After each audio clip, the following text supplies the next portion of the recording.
Alors, bon, bienvenue au Shiur du 18 février 2026 et du 2 Adar 5786.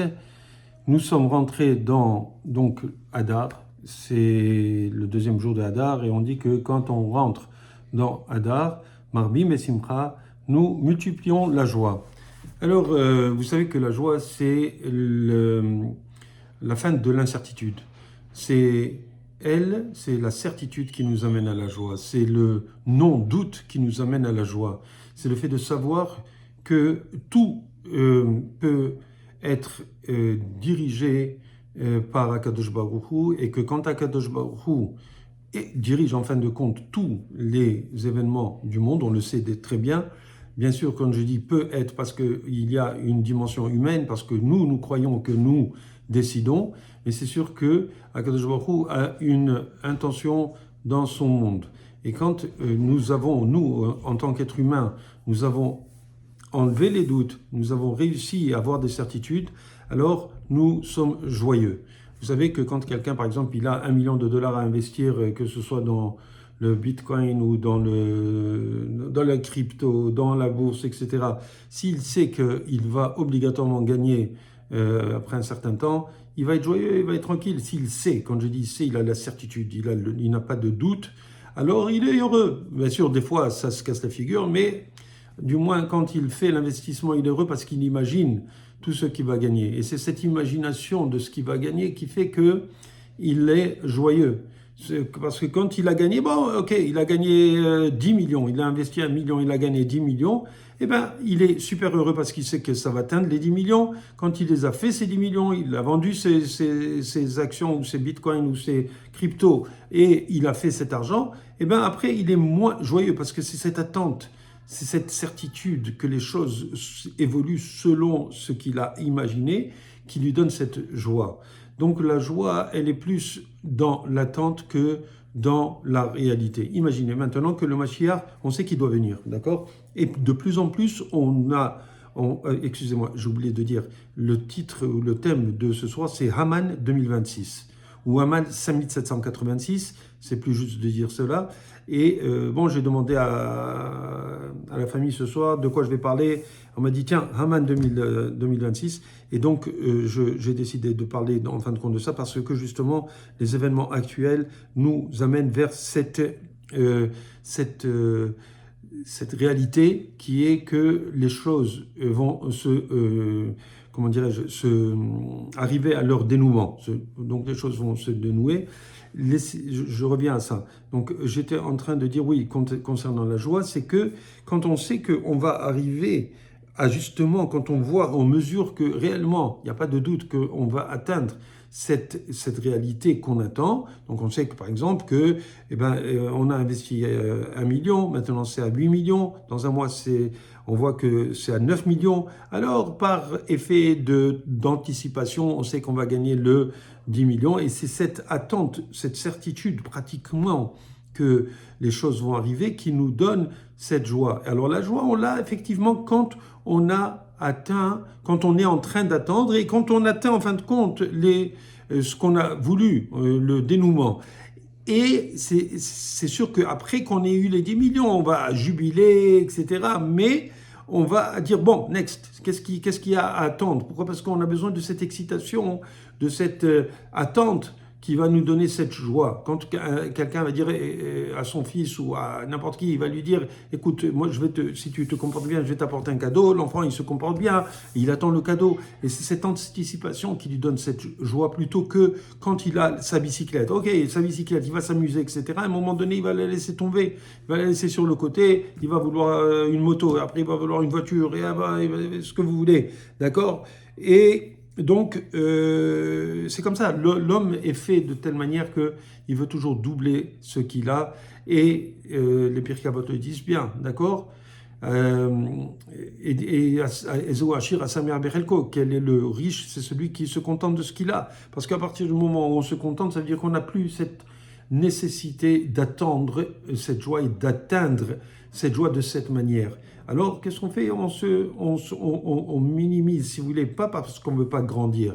C'est parce qu'on est content de ce que Dieu nous donne, d'accord? Et c'est en soi la vraie joie. Pourquoi? Parce qu'on n'est plus en train d'attendre, bien que le fait qu'on attende dans la réalité, dans le matérialisme, on attend ce moment de bonheur, des fois c'est plus grand. Je dis bien, c'est plus grand que le bonheur lui-même. Celui qui attend de se marier, ben, il ne paie rien pour attendre. Il va se marier, et après il verra. Non, je m'amuse. D'abord, il se marie où? Elle se marie, il attend ce jour, etc. Après, il y a la lune de miel ou la lune de chocolat, dépendamment de ce que vous aimez. Et ensuite, il va comprendre qu'est-ce que c'est, ou elle va comprendre qu'est-ce que c'est que d'être marié. Malheureusement, il y a des problèmes, vous le savez. Aucun couple ne s'entend comme il faut, même s'ils mettent des appareils auditifs. D'accord? Et donc, ce que je voulais dire, bon, je fais un petit peu de blague parce qu'on est à Purim, il faut faire un petit peu de blague aussi, parce que ça fait partie de la joie de Purim, d'être heureux, d'être content. Et alors, pourquoi on est content? Pourquoi on doit être content? Pourquoi est-ce qu'on doit être joyeux? Parce que, en fait, le Purim, on a eu cette délivrance qui a eu lieu par la chute de Haman, d'accord? Par la chute de Haman, qui, lui, voulait tuer, qui voulait exterminer le peuple juif, d'accord, en un jour, je répète en un jour. Quel est le moyen actuel de faire au moins, de tuer pratiquement une grande partie du peuple juif? Chas v'shalom, c'est quoi? D'envoyer une bombe atomique sur Israël. Et là, on a fini avec 8 millions de juifs d'un coup, en un jour, en une seconde, en quelques secondes, d'accord? Donc, et qui c'est qui veut faire ça? Vous imaginez, je vous le donne en mille, c'est Haman des années 5786 ou 2026. Qui c'est? C'est Khamenei avec ses copains. Vous le savez, ils veulent ça. Ils ont de quoi faire 10 bombes atomiques et bien sûr, ils doivent voler les missiles. Pourquoi? Parce que même s'ils attaqueraient Israël, s'ils avaient Hazve Shalom, une bombe atomique, alors c'est sûr qu'ils ne vont pas envoyer une bombe atomique comme ça, parce que si c'est un missile, il y a de grandes chances, s'il est atomique bien sûr, qu'ils disparaissent eux-mêmes sous les décombres ou sous les radiations des bombes atomiques israéliennes. Parce qu'imaginez, ils envoient un seul missile, alors Israël va attraper le missile et ils vont voir qu'il y avait des matières radioactives, bien sûr, dans ce missile, et ils vont l'intercepter très très probablement, et de telle manière à ce que n'éclate pas. Imaginez, Chazé Shalom, une seule bombe atomique peut finir avec plus que la moitié du peuple juif en un instant. Ce serait très grave. Donc Israël ne va pas laisser. Donc le régime iranien a besoin de beaucoup de missiles.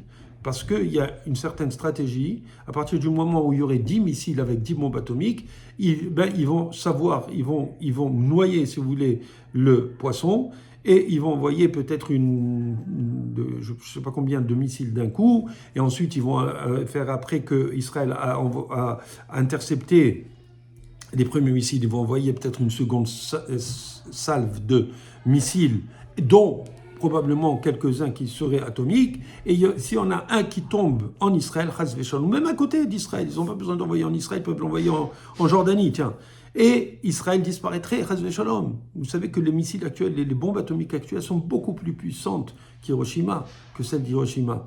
Donc, alors, je ne sais pas combien de centaines ou de milliers de fois plus fortes que les bombes qui ont attaqué, qui sont tombés sur Hiroshima et Nagasaki. Donc, Israël ne peut pas se permettre de laisser un Iran avec des milliers de missiles en train d'être construits. D'abord, ils en ont, et ils en ont encore après que Israël a attaqué en juin dernier, à la guerre des 12 jours, ils ont encore continué à fabriquer des missiles en hâte. Ça veut dire qu'ils devraient avoir à peu près 2000 missiles.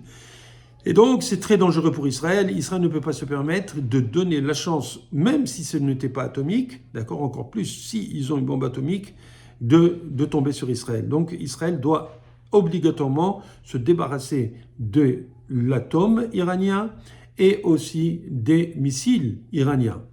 Alors, pourquoi je vous parle de ça? Parce que, vous savez, nous organisons des séminaires, des week-ends qui s'appellent 48 heures pour la vie.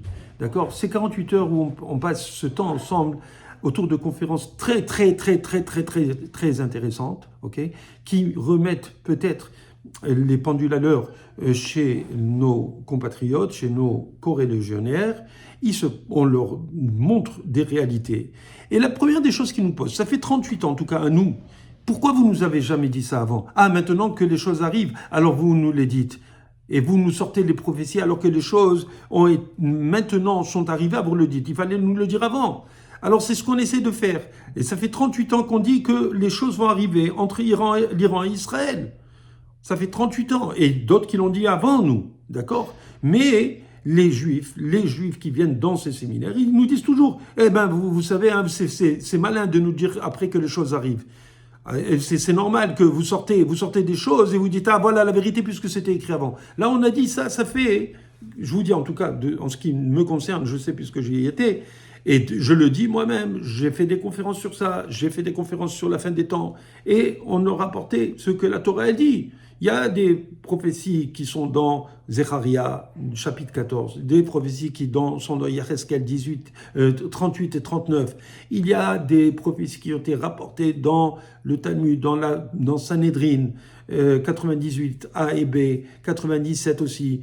Alors, dans beaucoup d'endroits dans le Talmud où on parle dans Avodah Zarah, la page B, Bet, Amoud Bet, folio B, là-bas il y a un Tosfot, un commentateur de la Gemara là-bas qui dit clairement que à la fin des temps, le Édom, c'est-à-dire l'Occident, va avoir le dessus sur l'Iran, sur la Paras, ça s'appelait Paras les Perses, et juste avant que le Mashiach ne vienne. Alors les choses sont claires, c'était dit, ça fait 2000 ans, 1500, 1800 ans à peu près, d'accord? Ça a été dit, mais non, Tosfot, ça fait à peu près 1000 ans, mais les prophéties, c'est antérieur à tout cela. La Gemara, ça fait 1500 ans qu'elle a été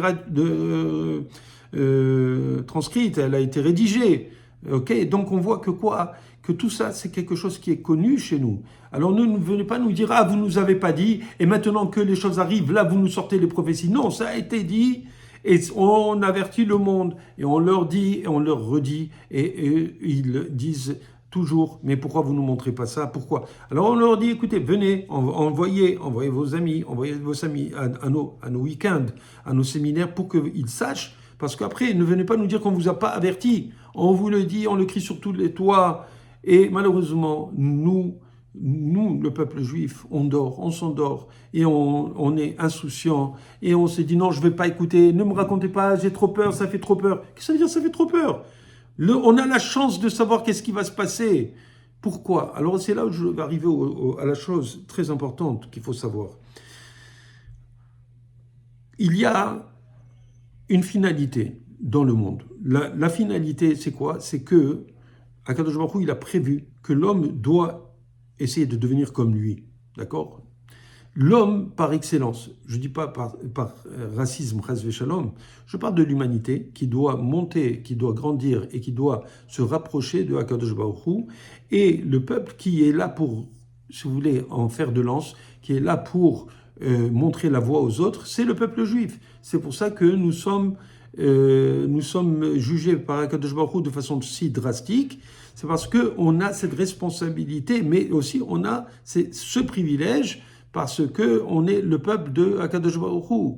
Alors on est appelé son peuple, son premier-né, mais d'un autre côté, on a une responsabilité envers toute l'humanité. Nous devons les amener à cette finalité qu'Akadosh Baruch Hu, qui est que l'homme doit ressembler à Akadosh Baruch Hu. Bien sûr, il y a des morts, bien sûr, il y a des guerres durant toute l'histoire de l'humanité. Pourquoi? Parce que l'être humain ne veut pas se comporter correctement. Quand l'être humain ne se comporte pas correctement, eh bien, Akadosh Baruch Hu s'énerve. Et il y a la rigueur qui vient dans le monde, et à cause de cela, il y a des cataclysmes dans le monde. Et ça peut arriver aux Juifs, s'ils ne se comportent pas bien, et ça arrive aux Goïm s'ils ne se comportent pas bien.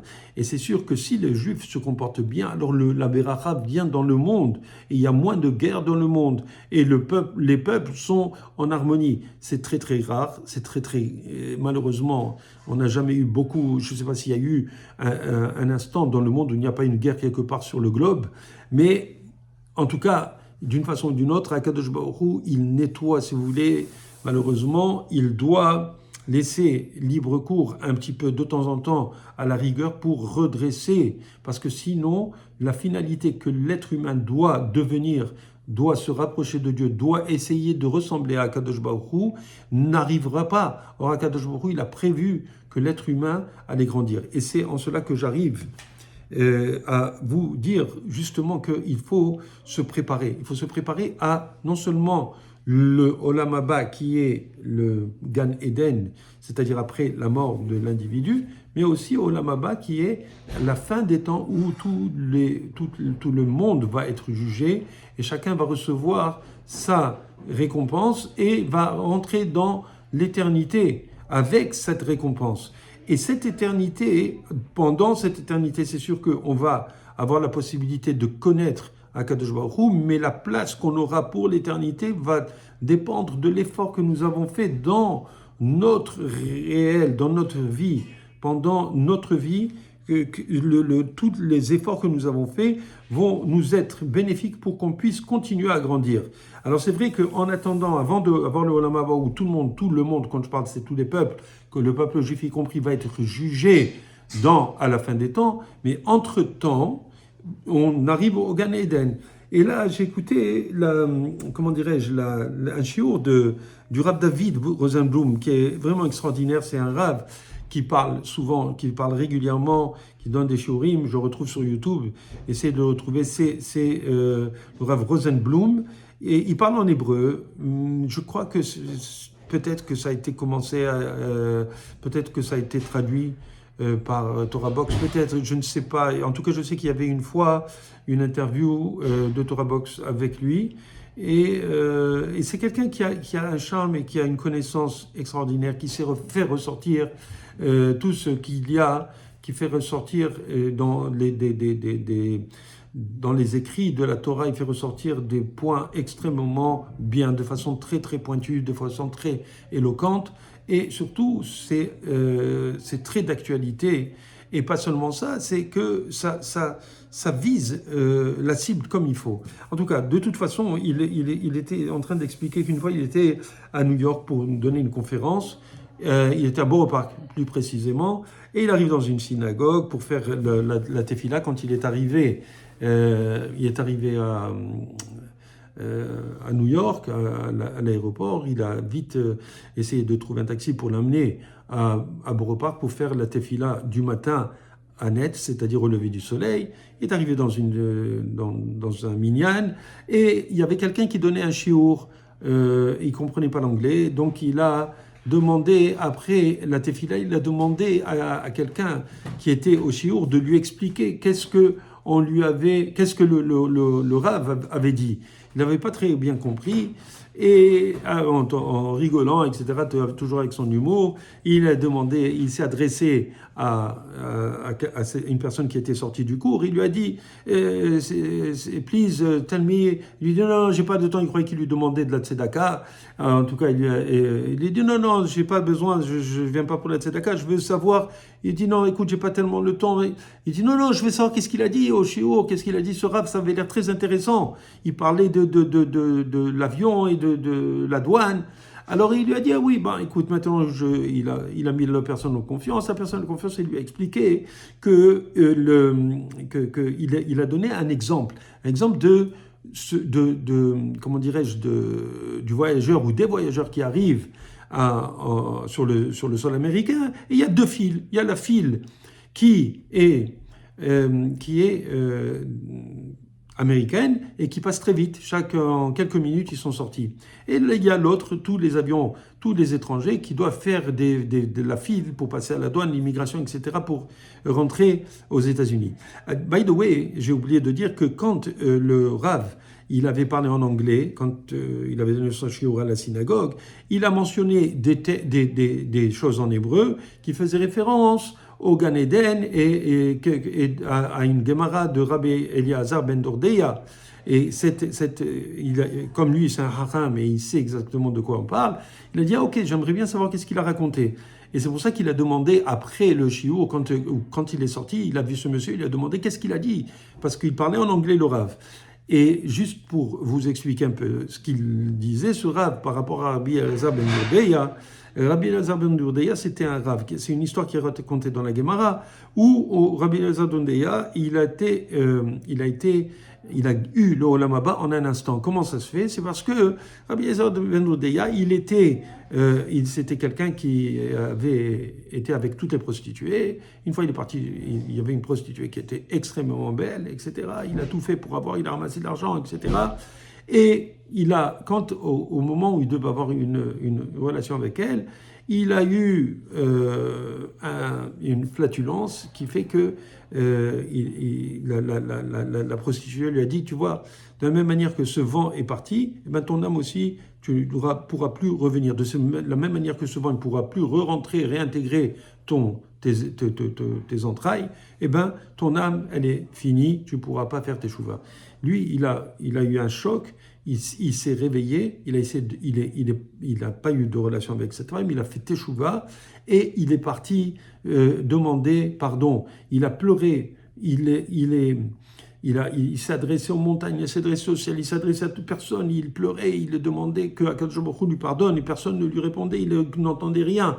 Et il s'est mis en position fétale ou fatale, dépendamment de ce que vous voulez voir, et il a pleuré tellement jusqu'à que son âme s'est échappée de lui et il est mort.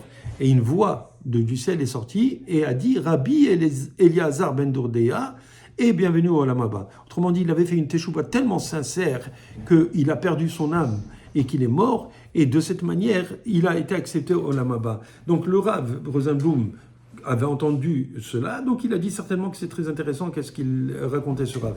Et donc je reviens avec quand il était avec cette personne qui était sortie du shiur, et ce gars, il lui a expliqué donc qu'il y avait deux fils, que le Rav il expliquait qu'il y avait deux filles, il y avait la file des Américains et la file des étrangers. Alors il expliquait que quoi? Que tout le monde a droit au Olam Haba, que tout le monde a droit au Olam Haba, mais il y en a qui le gagnent rapidement et il y en a qui le gagnent pas rapidement. Or, il a dit que quoi? Quel est le terme que la Gemara utilise pour dire que la Bat-Kol, c'est-à-dire la voix céleste qui a dit, il a dit Muzman le Olam Haba, pour Rabbi Eliezer ben Dourdeya, qu'il est Muzman, il est invité au Olam Haba. Alors le Rabbi, il avait dit qu'en fait, qu'il y avait trois types de personnes. Il y avait Kol Israël, Yeshlo, Helek le Olam Haba, que tout Israël a le droit de venir au Olam Haba, d'accord? Et il a dit Kol Israël, Yeshlo, Helek le Olam Haba. La deuxième catégorie, c'était que voyons, ça m'échappe. Alors,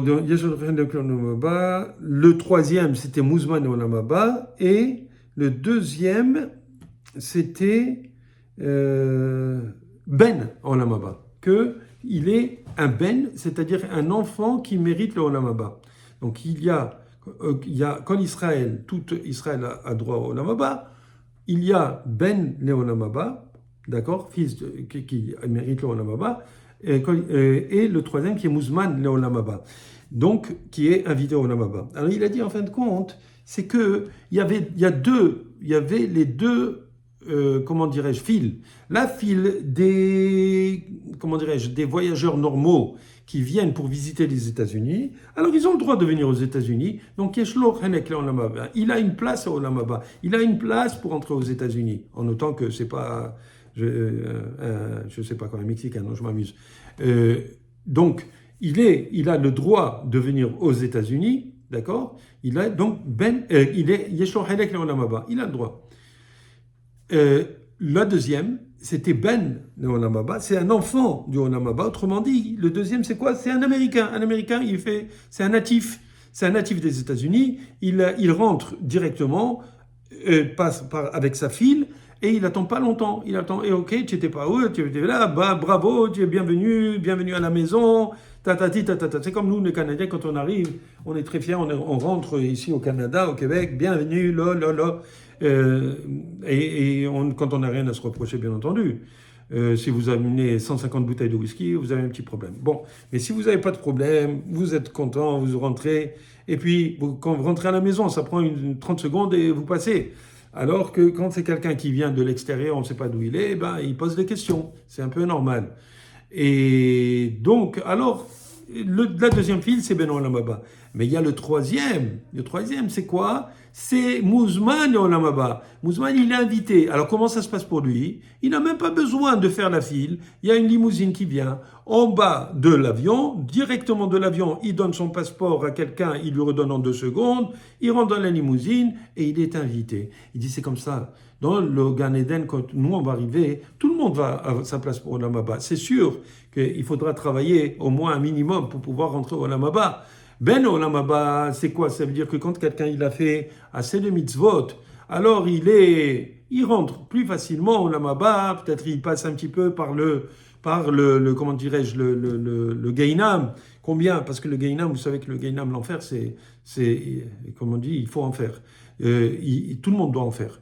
D'accord? Et alors, c'est l'enfer. Donc, qu'est-ce qui se passe? On doit tous passer par là-bas. Mais avant d'arriver là-bas, hein, c'est comme quand on est passé après l'immigration. Il faut rentrer dedans déjà là-bas. Mais des fois, vous passez là-bas et vous pouvez rester, ils vous posent des questions. Et pourquoi tu as amené ça? Ça, ce sont des mais c'est un privilège, si vous voulez, de rentrer au Gehinam. Vous comprenez? Ensuite, celui qui est Ben Olam Haba, eh ben, il passe là-bas parce qu'il sait qu'il doit passer quelques heures au moins, quelques jours à l'enfer pour savoir. Et celui qui est invité, celui qui a du mérite, lui, il a fait des mitzvot toute sa vie. Il a passé un enfer dans cette vie, à s'enfermer. C'est un petit jeu de mots. Pourquoi? Parce que c'est pas facile de vivre en tant que juif. Vous savez qu'est-ce que c'est? Les hachamim, les tzadikim. Qu'est-ce que vous croyez? Qu'ils souffrent pas? Tout le monde souffre dans ce monde. Tout le monde souffre. Demandez à votre belle-mère, demandez à votre boss, demandez à Donald Trump. Vous croyez qu'il souffre pas? Il souffre. Il n'a pas eu le prix Nobel, il n'est pas très content. Tout le monde souffre, mes chers amis. D'accord? Pourquoi? Parce que tout le monde a ses aspirations. Et pour atteindre ses aspirations, eh ben, alors il n'a pas la joie qu'il faut. Pourquoi? Parce qu'il n'atteint pas tout le temps ses aspirations. Même les tzadikim, ils souffrent. Mais ils ne souffrent pas parce qu'il leur manque des choses. Ils souffrent parce qu'ils souffrent pour les autres. Mais ils souffrent quand même. Ils ont choisi de souffrir pour les autres. C'est pour ça qu'ils ne souffrent pas comme par exemple quelqu'un qui n'a pas de jambes. Lo alenu, quelqu'un qui a été amputé à cause du 7 octobre. Vous croyez qu'il ne souffre pas? Mais en fin de compte, tout le monde souffre dans ce monde, d'une façon ou d'une autre. D'accord? Tout le monde souffre. Peut-être parce qu'il s'est amusé trop avant, peut-être qu'il va s'amuser après, peut-être qu'il a des mérites, peut-être qu'il n'a pas des mérites, ou il n'a pas des mérites. D'accord? Tout le monde souffre. Ok? Quand on est petit, on nous dit ne rentre pas le doigt dans ton nez, va te laver les mains avant de manger, dors à l'heure, fais tes devoirs, etc., etc. Depuis qu'on est petit, on est conditionné à souffrir. On ne fait pas ce qu'on veut. D'accord? D'ailleurs, l'éducation, c'est pour préparer les gens à souffrir un peu plus tard. D'accord? Pour être discipliné. La discipline, c'est fatigant, mais quand même, qu'est-ce que vous voulez?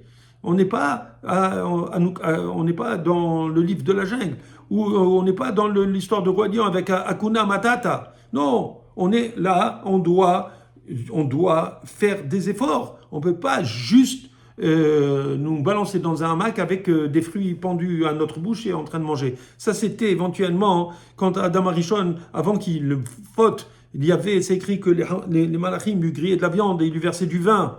Il n'avait pas de problème, c'était le vrai Hakuna Matata à ce moment-là, mais il a fait la faute. Vous comprenez? Donc, il faut malheureusement souffrir. Pourquoi? Parce qu'on doit réparer cette faute. Pourquoi? Parce qu'on doit justement revenir à l'état qu'on était avant, dans cet état de perfection en tant qu'être humain qui a été créé par Dieu. D'accord? Donc, c'est tout un projet, et ce projet, il présume et il prévoit qu'on doit souffrir.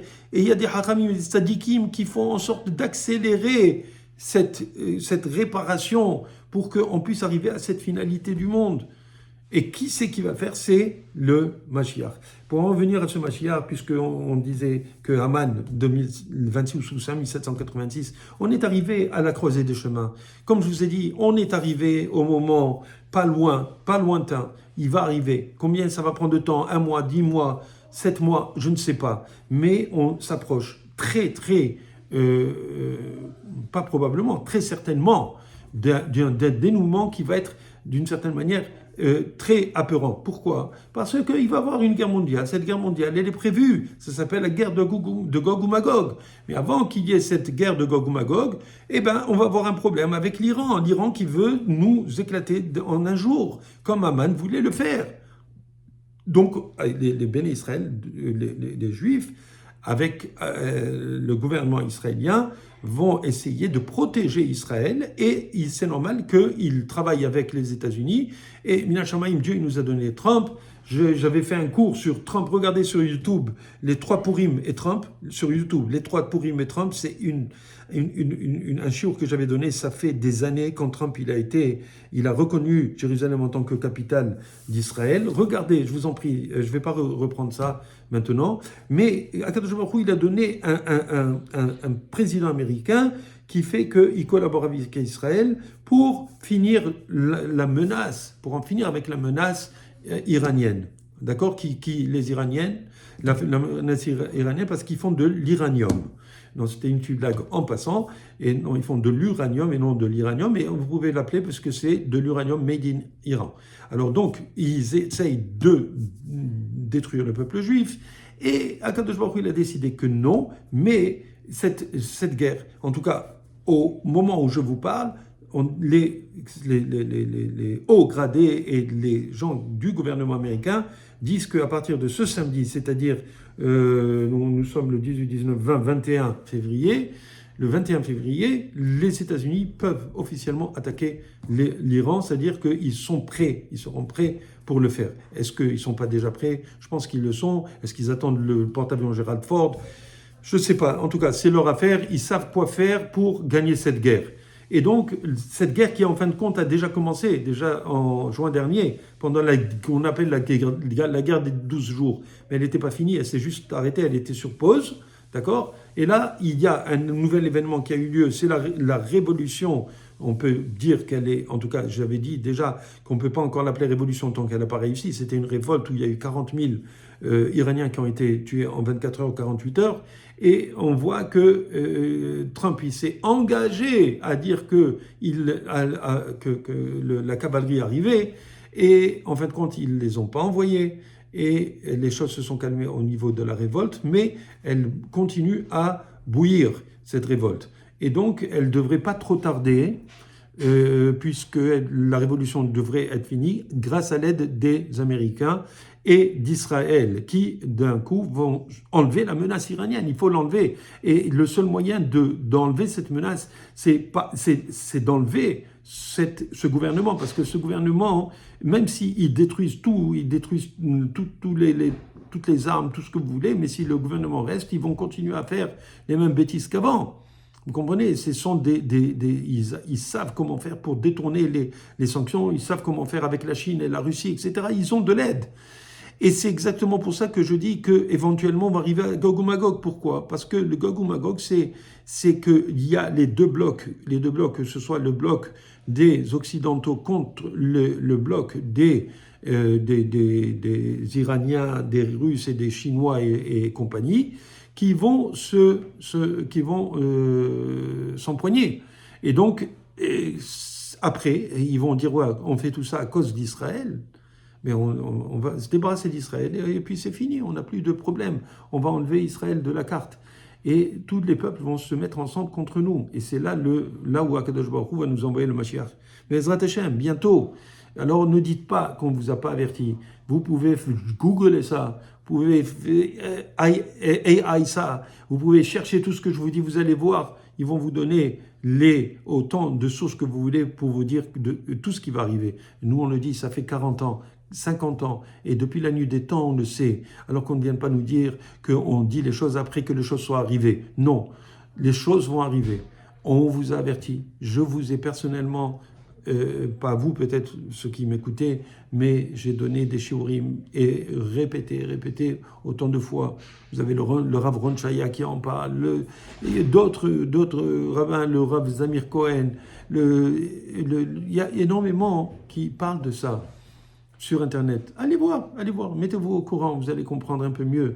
Je ne fais pas un cours spécifiquement sur Gog ou Magog, c'est quelque chose qui est plus large, mais on donne cela bien sûr dans les séminaires, dans les les week-ends 48 heures pour la vie. Je vous invite, Bezrat Hashem, à vous brancher sur nos activités, lhorech.com. Voilà, partagez ce chiour, et puis, Bezrat Hashem, qu'on n'entende que du bien, qu'on en finisse avec cette menace, cette épée de Damoclès sur notre tête, et que nous arrivions bientôt, Bezrat Hashem, à l'épilogue, avec le Mashiach qui va nous libérer complètement du joug des nations et qui va nous donner la possibilité de grandir et de donner la possibilité à Akadosh Baruch Hu de régner sur le monde entier, que ce soit les juifs et les non-juifs, d'une seule voix, Bezrat Hashem. D'accord? On n'essaye pas de rendre les non-juifs des juifs. On n'a pas d'intérêt, on préfère rester nous-mêmes. Nous sommes privilégiés, vous comprenez? Nous ne sommes pas prosélytes. Nous voulons juste que le monde reconnaisse Akadosh Baruch Hu. Et c'est ce qu'il va se passer. D'accord?